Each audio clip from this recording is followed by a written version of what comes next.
Today's wine text is La Poderina 2014 Brunello Di Montalcino. So, I mean, Brunello has been one of our biggest successes. It seems like everyone's really jumping on them, and to get offers of Brunello, especially at the price points that we're selling them at, is super hard. But it's worth the time if you guys are really enjoying them, and that's why we kind of keep bringing them back. So this is a small production. I know in the Wine Spectator review it mentions about, or the Wine Advocate review, it mentions about 65,000 bottles produced. That's actually the entire winery that produces it. According to the website and La Poderina themselves, there's only 8,000 bottles of this made, which is under 700 or under 800 cases of wine.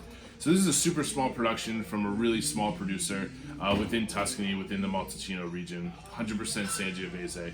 I will say one thing though, just to keep you guys aware. 2012 and 2013 are two really great back-to-back vintages. 2014, I think it's a little bit hidden within the multiple years that are good vintages of Brunello Di Montalcino.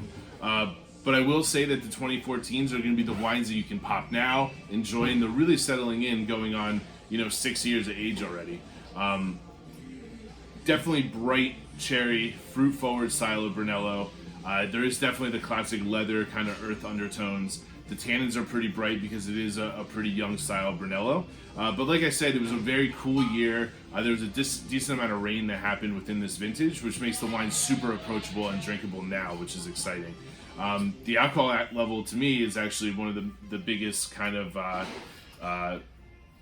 highlights to why this wine drinks so well. It's around 14%. A lot of Brunellos push that 14.5 to 15% alcohol level, which makes them very full. But since it was a cooler year, it brings it down a little bit, and you get to actually taste the wine itself, which is really, really nice.